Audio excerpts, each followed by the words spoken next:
હવે વિદ્યાર્થી મિત્રો પાંચમો ટૂંકમાં જવાબ આપો ત્યાંથી આપણે ગણવાની શરૂઆત કરવાના છીએ. પહેલું, નીચે આપેલ સંખ્યાઓનું અવયવીકરણ કરો. એટલે અવયવીકરણ એટલે શું? તો અવયવ પાડવાના વિદ્યાર્થી મિત્રો. 136 છે, બરાબર?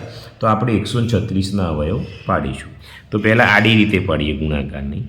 તો 136 કયા ઘડિયામાં આવે? આપણને ઘડિયા એવા કોઈ આવડતા નથી. તો 2 લઈએ. તો 2ને કેટલા વડે ગુણીશું? તો 2 છંગ 12. 13માંથી 12 જોઈએ એટલે 1 અને 16 એટલે 2 અઠ્ઠો 16. ચલો હજી આગળ જોઈએ. તો 2 68 કયા ઘડિયામાં આવું? તો 2 તો છે, તો 2 લઈએ. તો 2 તરી 6, 2 ચોક 8, 2 ગુણ્યા 34 કરો એટલે 68. તો 2 ગુણ્યા 2, 34 કયા ઘડિયામાં આવું? 2 ગુણ્યા 17, 17 દુ 34, 34 દુ 68, 68 દુ 136 પડી ગયા. 2 ગુણ્યા 2 ગુણ્યા 2 ગુણ્યા 17. ચલો બીજી જોઈએ. 240. 240 હોય તો કયા ઘડિયામાં આવું? તો 24 ગુણ્યા 10 કરી દઈએ. ઓકે, ચાલો. 24 કયા ઘડિયામાં આવું? 6 ચોક 24. 10 કયા ઘડિયામાં આવું? 2 પંચો 10. 6 કયા ઘડિયામાં આવું? 2 તરી 6. 4 કયા ઘડિયામાં આવું? 2 દુ 4. આ બગડાના ના પડે તો એમના એમ, આ પોચડાના ના પડે તો પોચડું. ક્રમમાં ગોઠવી દઈએ. બગડા કેટલા? 1 2 3 4. તો 1 2 3 4 બગડા, પછી તગડો આવો અને પછી પોચડો આવો. વાર્તા પૂરી. ચલો ત્રીજો કયો છે? 390 છે. તો 390 તો 10 ગુણ્યા 39 કરીએ, ચાલે?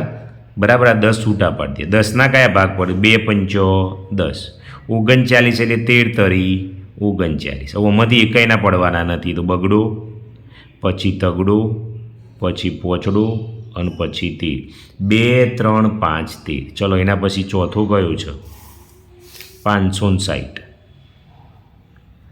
તો 10 ગુણ્યા 56 કરી દઈએ. 10 કયા ઘડિયામાં આવું? 2 પંચો 10. 8 કયા ઘડિયામાં આવું? 8 સીતો 56. 2ના ના પડે તો એમના એમ, પોચના ના પડું તો એમના એમ. 8 એટલે 2 ગુણ્યા 2 ગુણ્યા 2, 2 દુ 4 દુ 8. 7ના ના પડ્યું તો એમના એમ. બસ હવે આપણે ક્રમમાં લખી દઈએ. બગડા કેટલા થયા? 4. 1 2 3 4 બગડા થયા. એક પોચડો થયો અને એક સાતડો થયો. તો 2 2 2 2 અને 5 ગુણ્યા 7. બસ આ અવયવ વિદ્યાર્થી મિત્રો આપણા પડી ગયા, આપણે પાડ્યા. ચલો આટલું જવા દઈએ. હવે શું કહે છે બીજું?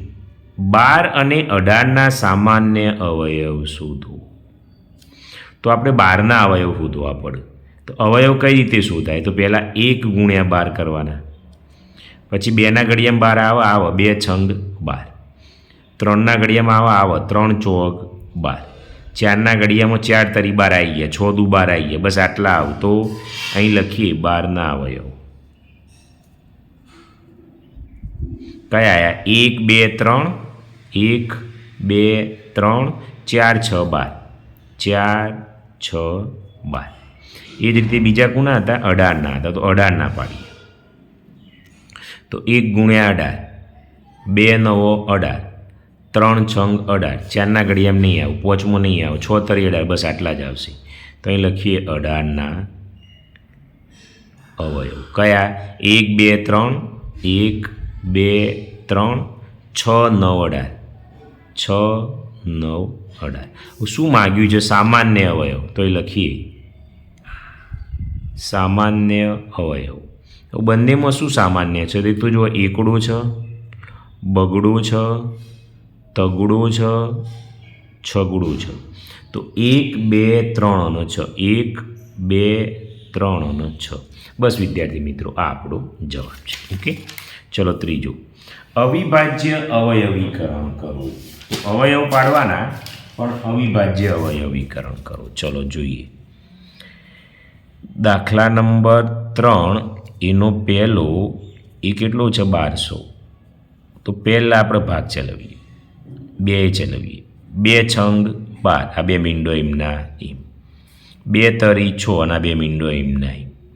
2 કેટલા આવું? 150. 2 કેટલા આવું? 75. હવે અહીં એકી સંખ્યા એટલે 2 નહીં આવે, 3 આવશે. 3 દુ 6 એટલે 1 અને 15. 3 પંચો 15. હવે પોચે આવશે. પોચે 25, પોચે 1. તો 1200ના અવિભાજ્ય અવયવ કયા કયા આવ્યા વિદ્યાર્થી મિત્રો? એ આપણે ગણિત. બગડા કેટલા? 1 2 3 4 બગડા.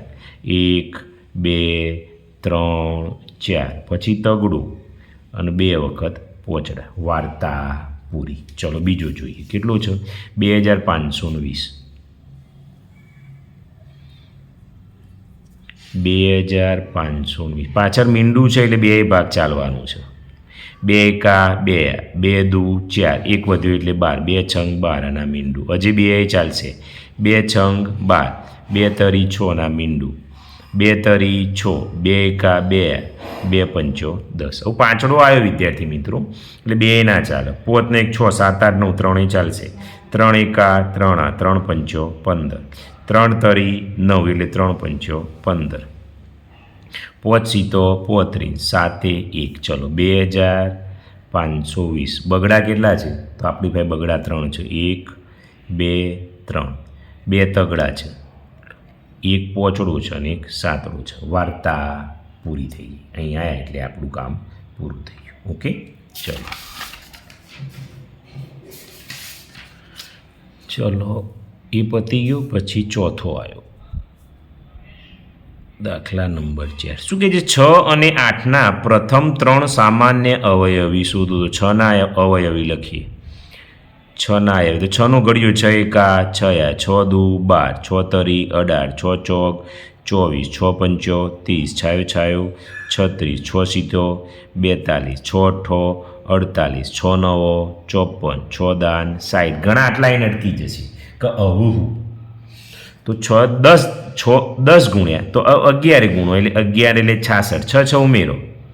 66માં પાછા 6 ઉમેરો. 67 68 69 70 71 72 73 74 75 76 77 78. એમાં આગળ ઉમેરતા જવાનું. બરાબર. બીજા કયા છે 8ના અવયવ? તો 8ના લખીએ. 8 એકા 8, 8 દુ 16, 8 તરી 24, 8 ચોક 32, 8 પંચો 40, 8 છંગ 48, 8 સીતો 56, 88 64, 8 નવો 72, 8 દાન 80. હજી 11 કરો તો 88, પણ આટલું ચાલશે. હવે શું કહે છે? 3 સામાન્ય અવયવી. હવે 3 કયા કયા સામાન્ય અવયવી છે જોઈએ. જો બંનેમાં એક તો 24 છે, પછી બીજો જુઓ તો 48 છે, પછી 72 છે. બસ આપણે 3 જોવું છે, મળી ગયા. 24 48 72. વાર્તા પૂરી. ચલો પાંચમામાં જુઓ. શું કહે છે? 1 અને 100ની વચ્ચે 12ના કેટલા અવયવીઓ છે? તો આપણે 12ના અવયવીઓ લખવા પડે પહેલાં. 12ના અવયવીઓ કયા કયા અવયવી? ઘડિયા 12 એકા 12, 12 દુ 24, 12 તરી 36, 12 ચોક 48, 12 પંચો 60, 12 છંગ 72, 12 સીતો 84, 12 અઠ્ઠો 96, 12 નવો 108 અને 12 દાન 120. ઓકે, પણ અમને કન્ડિશન મૂકી છે વિદ્યાર્થી મિત્રો. શું? 1 અને 100ની વચ્ચેની વાત છે. તો 1 અને 100ની વચ્ચે 12ના અવયવીઓ કેટલા છે ગણો. જો વચ્ચે એટલે 1 2 3 4 5 6 7 8 આવ્યા. આ વધી જશે તો જવાબ કેટલો આવે? 8 આવે. ઓકે, ચલો છઠ્ઠો. નીચે આપેલ સંખ્યાઓને સામાન્ય અવિભાજ્ય અવયવોને ગુણાકાર સ્વરૂપે દર્શાવો. તો વિદ્યાર્થી મિત્રો એના સામાન્ય અવયવી લેવાના. જો એનો શબ્દ પકડો સામાન્ય, તો સામાન્ય હોવા જોઈએ ત્રણેયમાં, અને એ સામાન્ય નીકળે એને અવિભાજ્ય અવયવ સ્વરૂપે ગુણાકારમાં દર્શાવવાનું. થોડું તમારા માટે ભારે છે પણ આપણે ગણવાના તો છીએ. દાખલો 6 એનો પહેલો 30 60 70. અવિભાજ્ય અવયવ તો 30ના અવયવ પહેલાં લખવાના. તો કયા કયા આવે? તો 30ના અવયવ આપણે પાડવા પડે વિદ્યાર્થી મિત્રો. 1 30, 2 15, 3 દાન 30, 4માં ના આવે 5 6 30 આવશે. બસ આટલા અવયવ આવ્યા. તો 30ના અવયવ કયા આવ્યા? અહીં લખું 30ના અવયવ 1 2 3 5 6 10 15 અને 30 60. તો 1 ગુણ્યા 60, 2 ગુણ્યા 30, 3 20, 4 15 ચોક 60, પછી 4 પોચે આવશે, પોચે 12 પંચો 60, 6 દાન 60 આવશે, 7 8 9 10 છંગ 60, બસ આટલા આવશે. 60ના અવયવ લખી દઈએ. 1 2 3 4 5 6 10 12 15 20 30 અને 60. પછી કઈ સંખ્યા છે? 70 છે. તો 70 ના પાડો. તો 1 ગુણ્યા 70, 2 35, 3ના ઘડિયામાં નહીં આવે, 4 35 એટલે ના આવો, પોચે ના આવો, 10 આવશે, 7 દાન 70, પોચે 14 પંચો 70 આવશે. 14 ગુણ્યા 5 કરીએ તો વિદ્યાર્થી મિત્રો 14 પંચો 70 આવશે. બરાબર, આટલા આવશે. તો 70ના લખીએ. 70ના અવયવ 1 2 5 7 10 14 35 અને 70. ઓકે, હવે શું કહે છે આમાં રકમમાં તમે જુઓ તો સામાન્ય અવિભાજ્ય અવયવ છે. તો સામાન્ય અવયવ લખવા પડશે. કયા કયા સામાન્ય છે જુઓ તમે. બધામાં સામાન્ય હોય એવા આપણે જોઈએ વિદ્યાર્થી મિત્રો. તો કયા છે એ આપણે ચેક કરીએ. તો તમે અહીં જુઓ તો સૌથી મોટો સામાન્ય જોશો તો 10 છે. અહીંયા 10 છે, અહીંયા 10 છે અને 10 છે. તો 10 આવશે. 10 કરો તો 2 ગુણ્યા 5. આ રીતે આપણે લખવાનું થશે. ઓકે, ચલો આગળ જોઈએ. હવે વિદ્યાર્થી મિત્રો બીજો દાખલો એવો છે 140 અને 160 છે. 140 અને 160 છે. એ રીતે ગણાય અને બીજી રીતે ગણવું હોય વિદ્યાર્થી મિત્રો તો પણ આપણે ગણી શકીએ. કઈ રીતે હું તમને સમજાવું. જો બે રીતો ગણીએ, એવું કંઈ જરૂરી નથી એક જ રીતે ગણે. 140 છે તો 10 ગુણ્યા 14 કરીએ. 10 છે તો 2 પંચો 10, 7 છે તો 2 સીધો 14 અને ક્રમો લખીએ તો 2 બગડા આવશે, પછી પાંચડો છે અને સાતડો. તમને જે રીત ગમે એ ગણવાની. બરાબર, પરીક્ષા 160 છે તો 10 ગુણ્યા 16, 10ના 2 પંચો 10, 16 એટલે 2 દુ 4 દુ 8 દુ 16.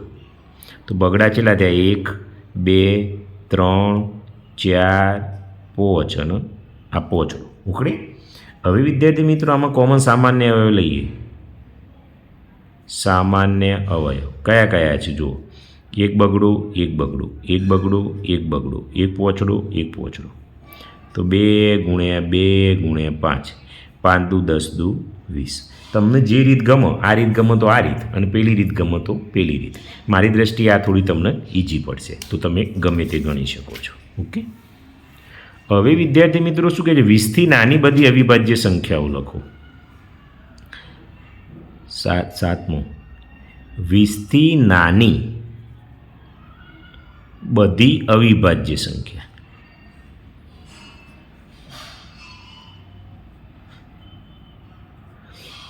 એની કન્ડિશન કઈ છે પહેલાં વિચારો. 20થી નાની હોવી જોઈએ અને અવિભાજ્ય. જો પહેલાં 1 આવે. 1 એ વિશિષ્ટ સંખ્યા છે એટલે 1 ના લેવાય. પછી 2 આવે તો 2 અવિભાજ્ય છે, 2 કોઈ ઘડિયામાં ના આવે. 3 એ ઘડિયામાં ના આવે. 4 આવે, 5 નહીં આવે. 6 2 તરી 6 એટલે ના આવે. 7 આવશે, 8 નહીં આવે. 9 ના આવે, 10 ના આવે, 11 આવે, 12 ના આવે, 13 આવે, 14 ના આવે, 15 ના આવે, 16 ના આવે, 17 આવે, 19 આવે. બસ આટલી જ આવશે. 2 3 5 7 11 13 17 અને 19. ચલો 8મો લઈએ. 30થી નાની બધી વિભાજ્ય સંખ્યાઓ લખો. તો અહીં લખીએ 30થી નાની વિભાજ્ય સંખ્યાઓ. જોજો કઈ કઈ આવે છે. 30થી નાની આવી જોઈએ. જો એક ના આવે વિશિષ્ટ, 2 અવિભાજ્ય, 3 અવિભાજ્ય ના આવે એટલે 4 આવશે, 4 આવશે, 5 નહીં આવે, 6 આવશે, 7 નહીં આવે, 8 આવશે, 9 આવશે, 10 આવશે, 11 નહીં આવે, 12 આવશે, 13 નહીં આવે, 14 આવશે, 15 આવશે, 16 આવશે, 17 નહીં આવે, 18 આવશે, 19 નહીં આવે, 20 આવશે, 21 આવશે, 22 આવશે, 23 નહીં આવે, 24 આવશે, 25 આવશે, 26 આવશે, 27 આવશે, 28 આવશે, 29 નહીં આવે, 30 આવશે. 4, 6, 8, 9, 10, 12, 14, 15, 16, 18, 20, 21, 22, 24, 25, 26, 27, 28. 30થી નાની છે એટલે 30 નહીં આવે, બરાબર, 28 જ આવશે. 30 સુધી કીધું હોત તો આવો. ચલો 9મું જોઈએ. શું કહે છે? 30 અને 40 વચ્ચે આવતી વિભાજ્ય સંખ્યાઓ લખો. 30 અને 40 વચ્ચે આવતી વિભાજ્ય સંખ્યા.